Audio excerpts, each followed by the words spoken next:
Hey there, everybody. Professor Cloud here. Every time I do a stream, one of the first things that I always start my streams off with are discussions about my sporting teams and how they're doing, or different gaming news that I've heard about, or even specific games that I might be playing off stream. However, that doesn't really portray sometimes what my true reactions are with respect to those games. Yeah, I can give you a good 3 or 4 minute spiel about a particular game, but it's just words. It's kind of hard to imagine it.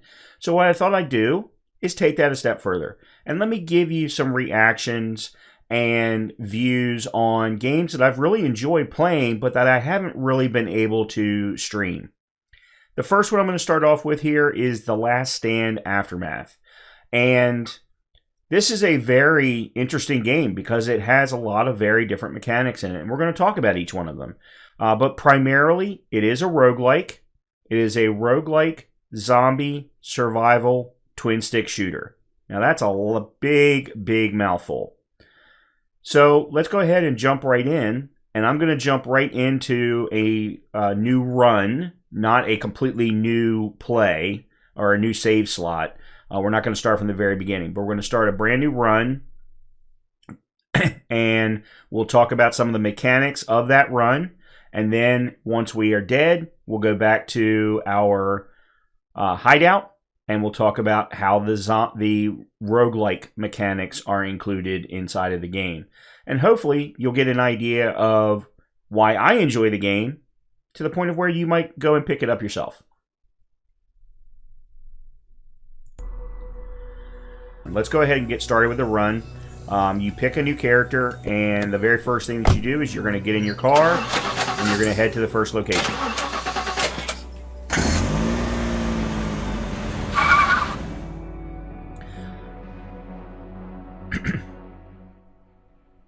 Now, the first location is completely random. You have no control over the first location.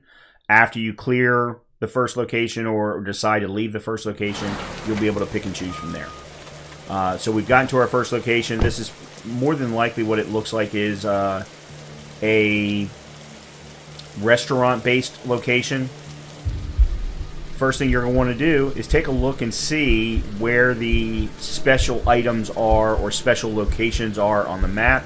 And you'll see that there are 2 question marks, so those are going to be the first 2 locations that we're going to want to go to. Now, at every single spot, you're going to notice some things about your car. In this case, out of fuel.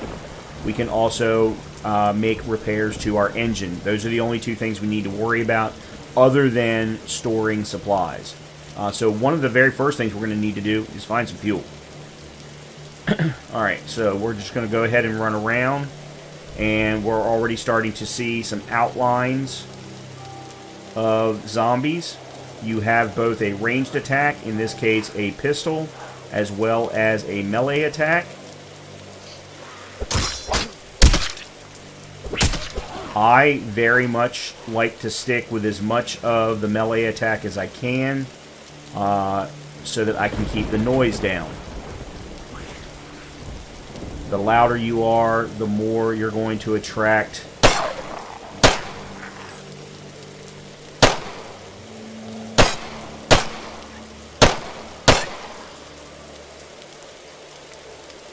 and then of course we're going to have to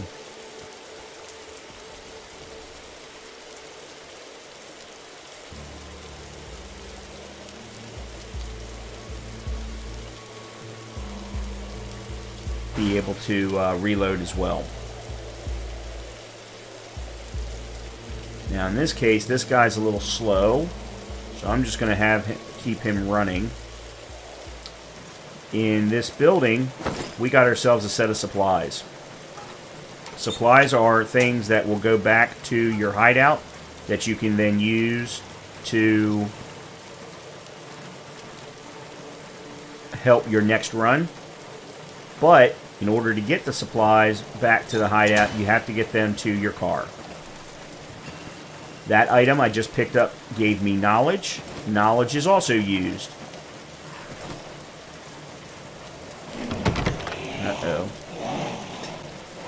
Knowledge is also used as part of the roguelike mechanics to improve your runs. Okay, good. Alright, let me get myself back to... Alright, there was my reload. Okay, so I just dropped in 25 supply. That 25 supply will now show up at my hideout. Either all of it, if I make it back alive, or some portion of it, if I die. And based on what I've learned already, I highly recommend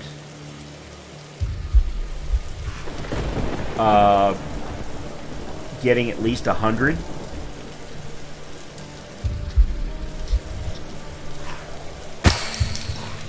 Okay, that was a special item to help prevent infection. So here's the one little kicker about this game. Your character is infected. Your character has the virus. You're just doing everything in your power to fend it off for as long as possible. So if you look at the health bar, for example, the health bar actually has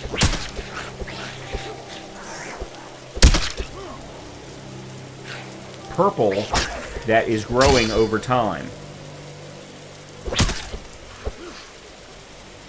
Alright, there's some fuel. Oh, crap. Do a little bit of sprinting. The melee weapons also, by the way, have durability.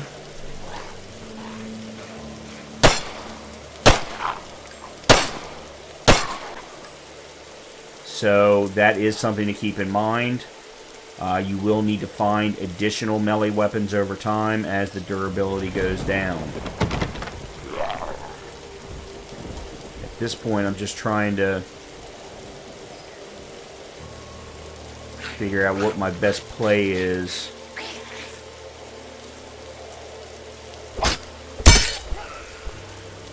Alright, unfortunately, I'm actually good on... Yeah, you can punch if you don't have a melee weapon, but obviously it takes a lot more hits in that circumstance. Alright, I'm going to go ahead and get up out of here. Now, as you can see, they're damaging the car and therefore the engine. So this is the next piece that is commonly seen in a lot of roguelikes. You're going to pick and choose your next location, similar to a Slay the Spire type scenario, where they give you a full map and you pick the locations as you move forward, and our goal is to get to this blockade. Now, that is not going to be the end of the game. If and when I ever get there, I haven't gotten there yet, there is then a brand new map that then shows up after you've cleared the blockade. But we have to get there first. So you'll also notice there are some additional icons that come along. So each one of these obviously are neighborhoods, but then there is a $sign that's down in the bottom right hand corner, meaning that there's a merchant that you can purchase things from. Then we've got large neighborhood, a compound, a safe house, a supply cache, obviously very important. And that's it. At least that's all that I have found so far. Now, while I'm here at the map menu, let me show you the rest of the menus that make up this game, and therefore the mechanics. In order for me to get to that first supply cache, no, I'm actually going to try and get to the second supply cache. Alright, then let me go. I'm going to go to this neighborhood.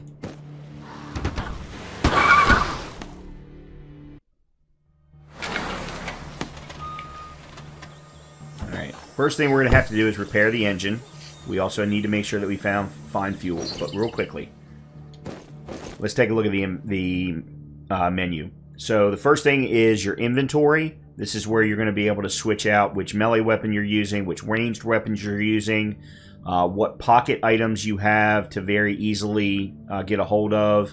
But then you also have miscellaneous and crafting items where you're going to be able to make improvements to your weapons, create bandages if you found the specific materials. And the crafting can be done at one of 2 locations. Hopefully I'll be able to show that to you. The crafting is just 2 pieces per. So it's not a very deep crafting engine. You don't need to worry about that. But it is a part of what makes this also a survival horror game. Then we talked about knowledge. Knowledge can be used to improve your entire gameplay. So every new character that you use at the beginning of every new run will have all of these upgrades that I already have available to me. And some of them have multiple tiers. Like you see here, the quick loading is only at level 1 with a 15% reload speed increase. But I can add on additional ones. So as we find more knowledge, you're going to be able to do that. Now, one thing to keep in mind is just because you find the knowledge doesn't mean you can immediately upgrade. You do have to get to it's called a communications tower or communication station. And that is the only place that you can actually do your upgrades out in the field. But you can also do upgrades back at the camp or back at your starting point. Next is mutations. So as I mentioned earlier, you are infected. Over time, your bar will fill. So you need to get through the areas as quickly as possible while also being as thorough as possible. And over time, as you fill those bars, you will be given an option to choose one of 3 mutations. This is kind of a unique thing within the roguelike universe, although I will hearken it back to Curse of the Dead Gods. That does something very, very similar. So you'll choose one of the 3 mutations. Some of the mutations are very positive. But if you get all, I believe it's 10 of them, you're dead. So you need to be as quick as possible. And then, of course, lastly is the map. Alright, so we absolutely need to... Oh, shit.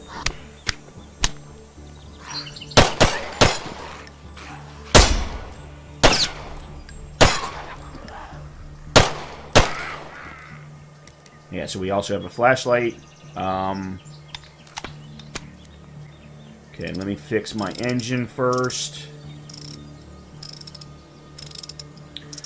You might also notice up in the top right-hand corner that there is a number 9 and a bar there. You are getting experience for everything that you do, and that experience is helping your overall gameplay, and will open up different things back at your hideout. Back at the camp that you can purchase with supplies. So at the beginning you have a limited number of things, but over time as you get more and more levels, you'll get more and more options. Some of them, and we'll talk about the supply cache upgrades and knowledge upgrades. Oh, I didn't notice that. It's the first time I've seen one of those. That was a trap that was laid in the house. And unfortunately, it means that I have attracted a whole bunch of zombies. Okay, so we're finding a bunch of things, including some attachments. Alright, there are going to be certain things... Good, more 9mm.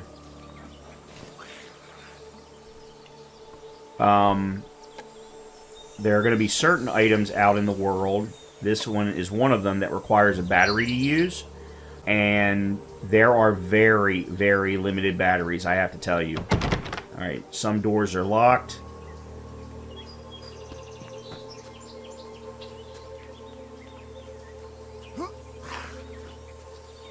Let me make sure... Oops, I keep hitting the wrong button. Melee weapons... There we go. Just a plain old door, or board. Unfortunately, though, the board does not do a lot of damage. You'll also notice a blue bar underneath of my health. Not quite enough fuel yet. And the blue bars are stamina. So you're going to be able to hit as many times as you can as long as the blue bar still has... a battery. Awesome. As I said, they're not easy to find. Alright, that door's not available.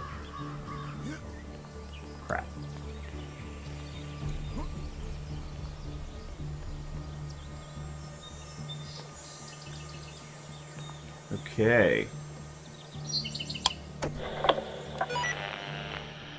This is radar. We read you. So this is where we can transmit knowledge. This is one of those locations. So we've currently got 16 available to us. We can increase our... So there's four different categories. Body upgrades, combat upgrades, survival upgrades, and engineering upgrades. Some of these, as I've said, I've already found. Scrounging.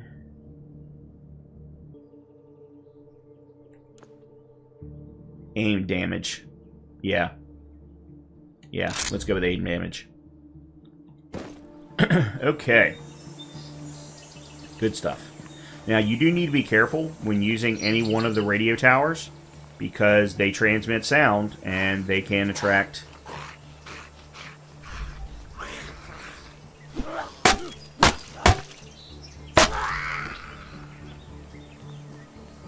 your zombies. One last thing that I haven't talked about. You can go stealth and crouch, and obviously that makes a tremendous amount less sound. Shit.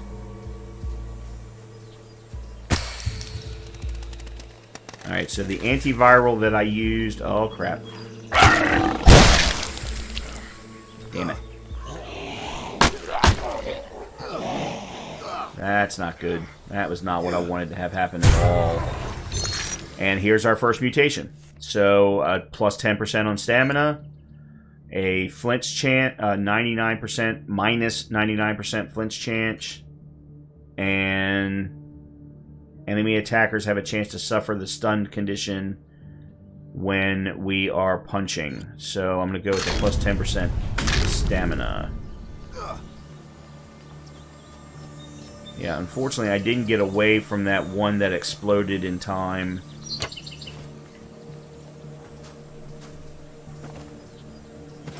So there's a crafting item. Alright, I kind of want to get away from this grouping.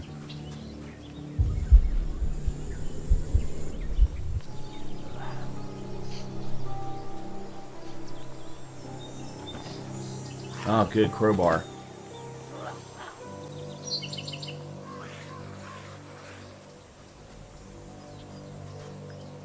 There's another crafting item and more. There's some more fuel.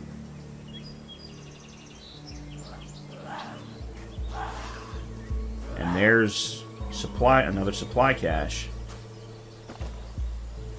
That's another crafting item.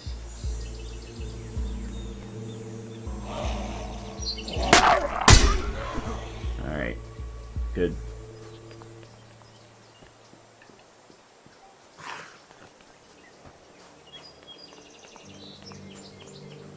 Alright, let me fill up my car. Alright, good. We've got our car all filled up. I am going to go back for that cache, that supply cache, or supply bag. Let's see if there's any... Yeah, there's too many zombies.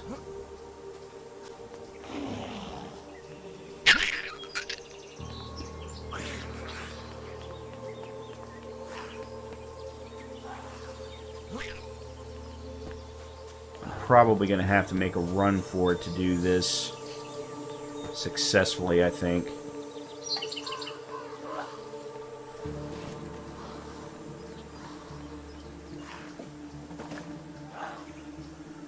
G17 pistol. Tape, that's a crafting item. Crap.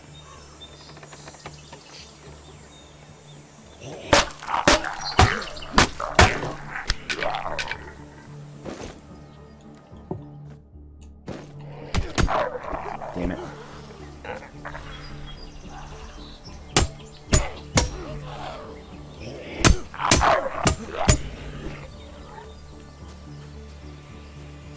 Alright.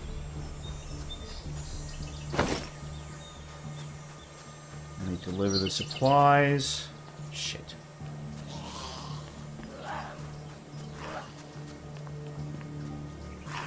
Oh, ran out of stamina. Okay, let me really quickly... Okay, I've got 9 bandages. Yeah, let me use one real quick. And then I'm going to get in the car and I'm going to head out.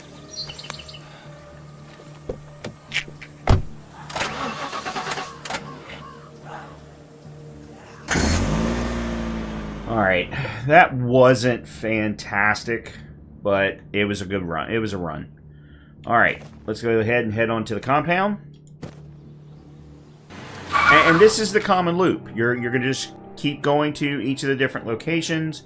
There are, as you can already see, we've probably seen 3 or 4 different types of zombies. The black ones are the ones that are stronger.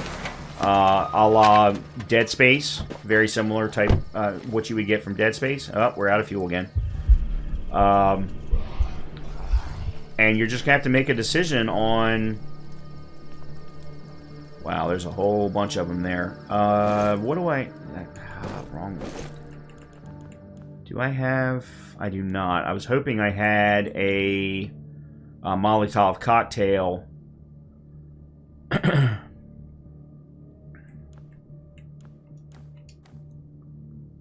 And I got 2. You'll notice on the G17s that they've got a shield with what looks like a crack through it. That means that it's actually a broken weapon. You can actually see the item is damaged. We have the ability at crafting stations to actually fix them. But in order to fix them, you have to have, of course, the weapon and scrap. And I have not found any scrap as of yet. Let me go ahead and... do that. Gives you better fire rate and less spread. Yeah, that's too many that are right there together. Alright, well, we've got a house here. Maybe I can find stuff in the house. Bandages, clean water, med kit. Another thing you do have to concern yourself with, although it really isn't as big of a deal as the game kind of makes you think it is weight. Oh, shit.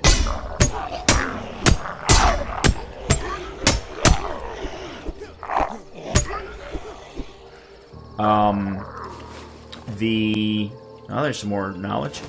The weight limit by default is 40 kilos, and each item tells you, how much it weighs. Oh, good, there's scrap. I actually did an entire run recently where I was...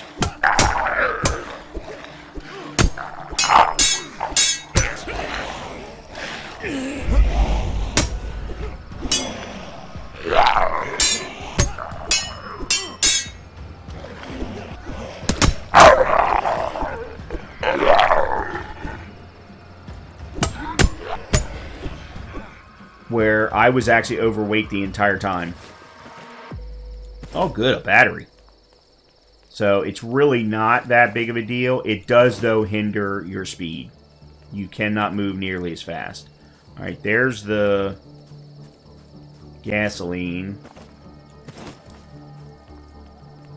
We definitely can't get in that door.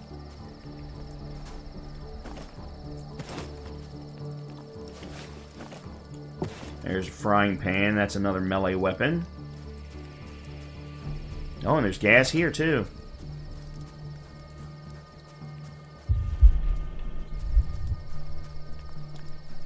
There is crafting. I just saw if you notice the little fire icon, that's actually crafting as well.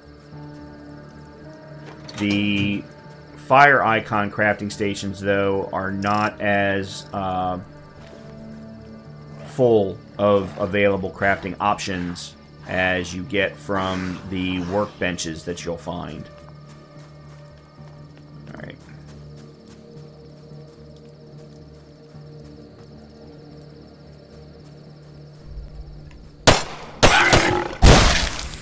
Why am I not...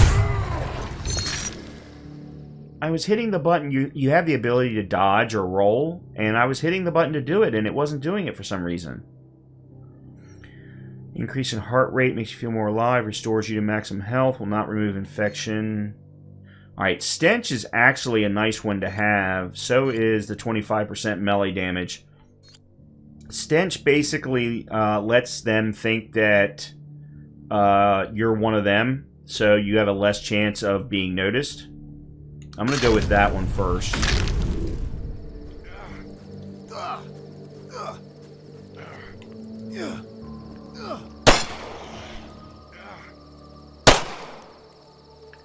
Okay, what?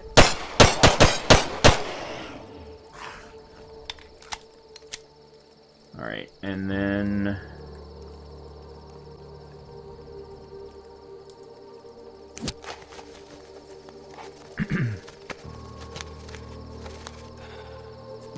Oh, I was hitting the wrong button. Well, that explains then why I wasn't able to do the roll. As I mentioned before, I am using keyboard and mouse, or controller. I highly recommend playing on controller. I did try and play with keyboard and mouse at first, but the directionality for the melee attacks can be very painful because you're looking in one direction but needing to melee in another, and getting the mouse around fast enough sometimes can be very difficult. So I highly recommend playing with keyboard and mouse. The aiming requirements are not that steep, so you would not need to worry about that. Alright, I've got the... Okay, let me do this. So this is one of the crafting locations. We don't really need bandages. And these are the available recipes that I have learned. So I could create a bandage, as well as any number of different things. If you want to look, there is a website that will give you an entire list of the different crafting options. Some of them you don't learn until later in the game. So for the Molly, I actually can't create because I don't have any alcohol. So, not going to worry about it, I guess. Okay. Alright, let me get this gas back to the car. And then we've still got one question mark.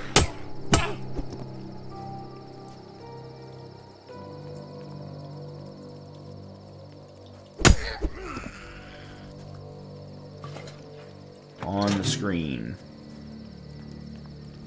Alright, let's see. What do we want to do here?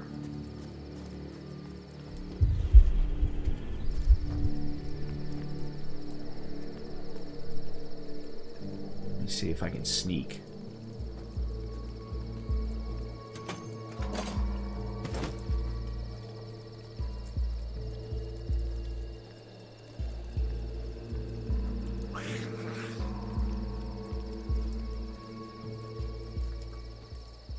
I don't know what this is.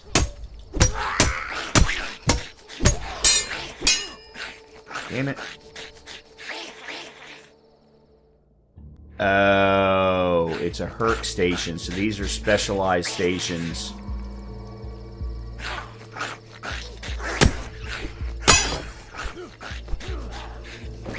Okay, change melee weapons.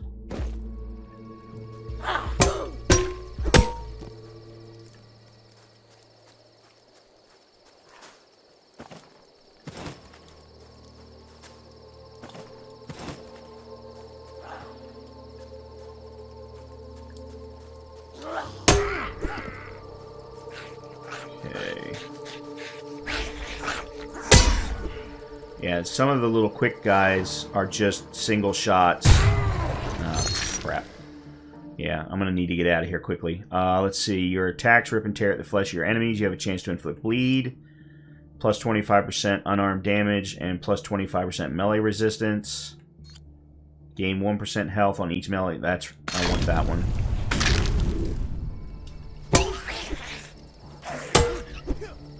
Alright, good.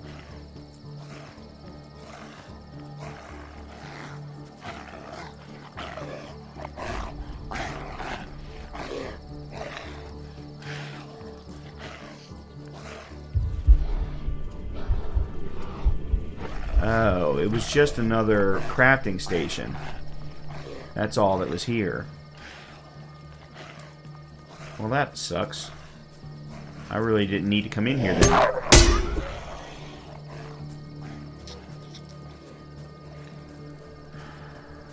Alright.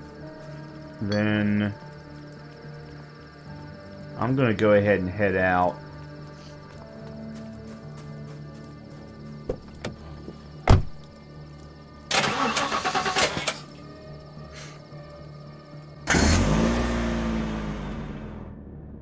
And I'm going to go to the safe house.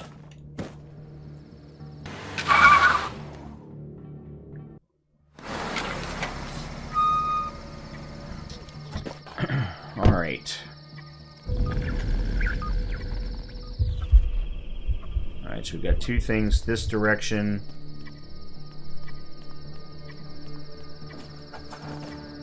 Wow. Another battery. What? There are a crap ton of, holy cow, of zombies in there.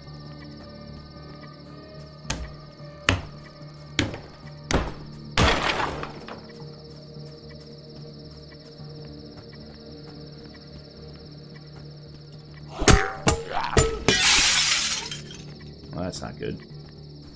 Shh. All right, guys.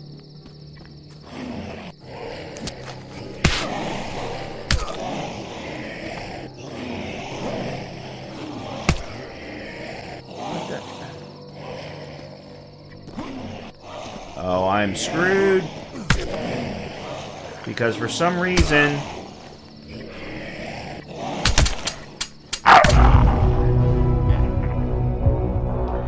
So one of the things that is very, very annoying, and I just realized it too late, is when you switch to use the bandages like I did, it immediately unequipped your weapon.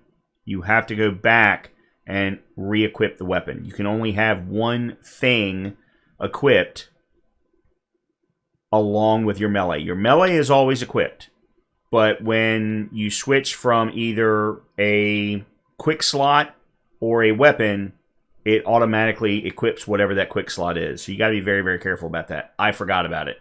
Obviously, I died, which is good. It means I can show you now what the actual roguelike mechanic of this is. So we had 4 stops. We recovered 105 supply, the runtime, number of kills, amount of fuel used. Okay, let's take a look at now how the roguelike mechanic part of this works. First thing you're going to do is you're going to get an option to choose between one of 3 different survivors, and each one of them will have different loadouts. This one has a handgun, has explosives, and a crowbar. This one has a 2-shot built together handgun but goes with a med kit and a knife. This one has a rifle, a board, and water. I can tell you from having used everything but that rifle, I've actually never used that rifle before. I am absolutely going to go with Lindsay Hughes. No, the gun isn't fantastic, but it is a common caliber, 9mm, and you start with a crowbar, which has high durability, so it's going to give you great starting melee power. So we're going to choose our volunteer, and then we're going to head out to here, and then this is the camp, this is the hideout, and this is where you're going to be able to first use your supply cache.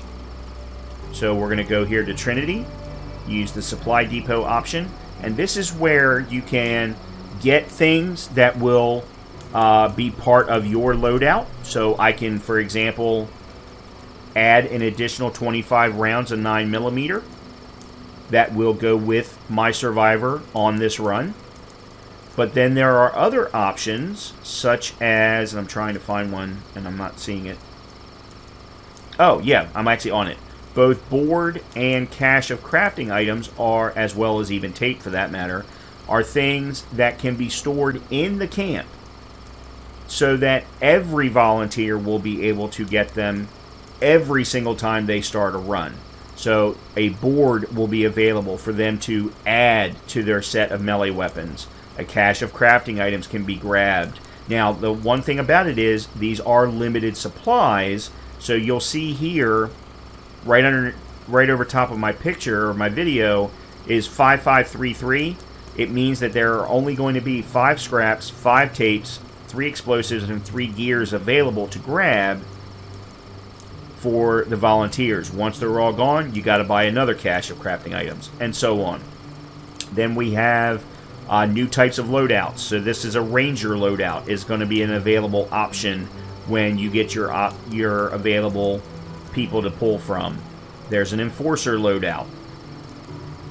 We also have the ability to then purchase drops for the characters to be made available randomly out in your run. You can also purchase gear insurance. So there's going to be a lot of different items that you can eventually improve your hideout, improve your camp with, therefore to help you improve your runs moving forward.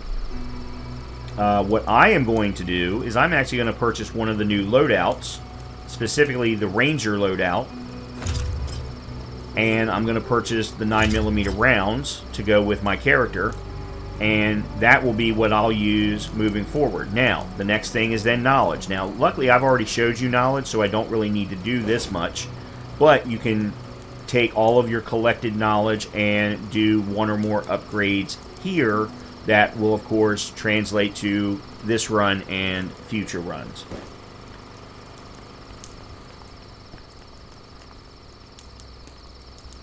And then you can see here that there are some little notes that have been left. I believe that these are your devs or are from the devs, so they're little messages from the devs.